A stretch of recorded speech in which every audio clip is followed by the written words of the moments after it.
چلیے بسم اللہ الرحمن الرحیم الحمدللہ رب العالمین والصلاة والسلام علی رسول الامین وعلی آلہ وصحبہ اجمعین.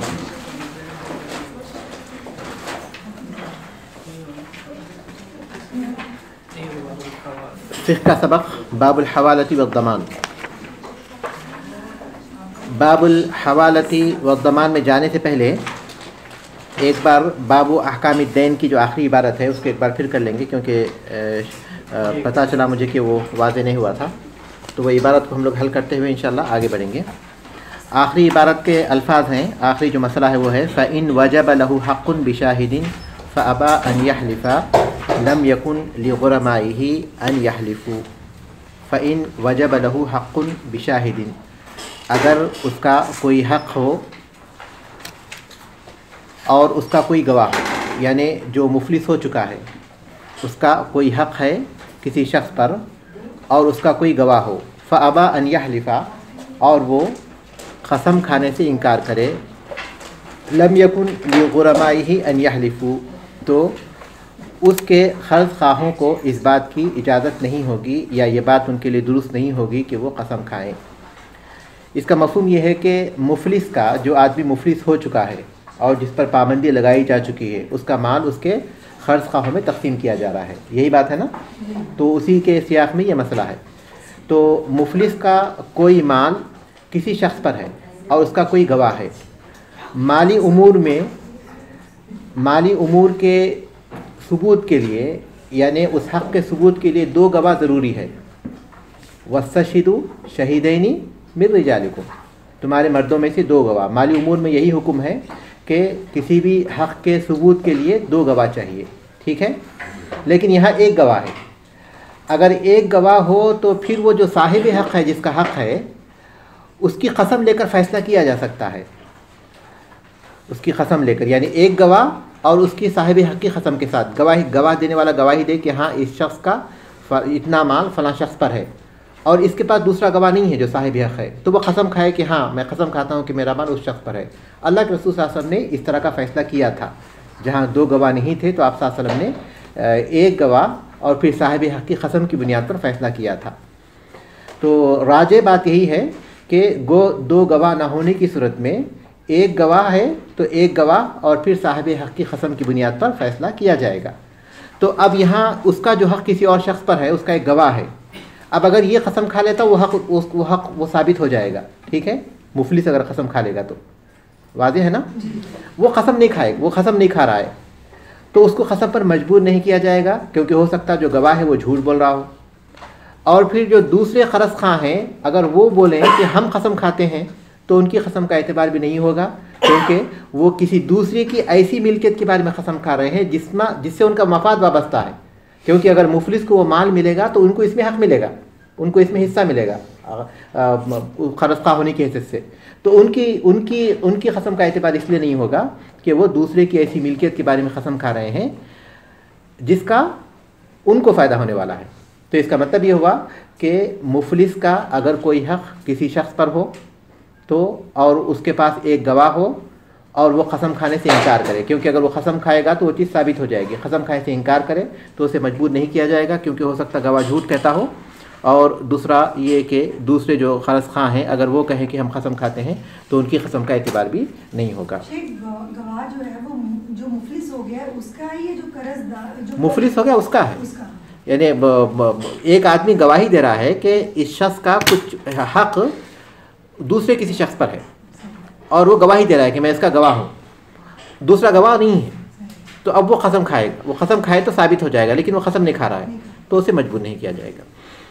باب الحوالۃ والضمان، کھولیے باب الحوالۃ والضمان. ومن احیل بدینہ علی من علیہ مثلہ فرضی فقد بریء المحیل، ومن احیل علی ملیء لزمہ ان یحتال، لقول رسول اللہ صلی اللہ علیہ وسلم اذا اتبع احدکم علی ملیء فلیتبع، وَإِن ضَمَنَهُ عَنْهُ ضَامِنٌ لَمْ يَبْرَأْ وَصَارَ الدَّيْنُ عَلَيْهِمَا وَلِصَاحِبِهِ مُطَالَبَةُ مَنْ شَاءَ مِنْهُمَا فَإِنِ اسْتَوْفَى مِنَ الْمَضْمُونِ عَنْهُ أَوْ أَبْرَأَهُ